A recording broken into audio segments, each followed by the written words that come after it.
Մի մարդ գնաց հեռու երկիր աշխատանք անելու։ Ընկավ մի գյուղ։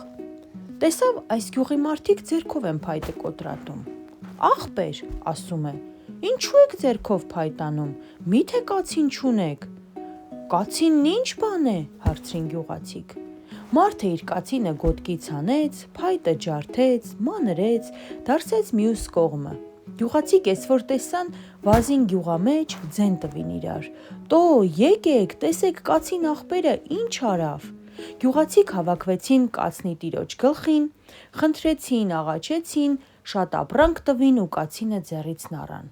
Կացինն առան, որ հերթով կոտրեն իրենց փայտը։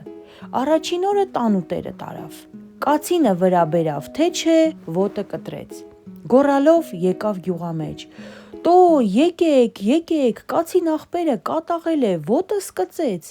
Գյուղացիք եկան, հավաքվեցին, փայտերն առան, սկսեցին կացնին ծեծել։ Ծեծեցին, տեսան բան դուրս չեկավ, փայտերը կիտեցին վրան, կրակեցին։ Բոցը բարձրացավ, 4 կողմը բռնեց։ Երբ կրակն իջավ, եկան բաց արին, տեսան կացինը կարմրել, շիկնել է։ Գոռացին. «Վայ, տղեկ, կացին ախպերը բարկացել է, տեսեք ոնց է կարմրել։ Որտեղ որ է մեր գլխին մի փորձանք կբերի, ինչ անենք»։ Մտածեցին ու վճռեցին տանեն բանտը գցեն։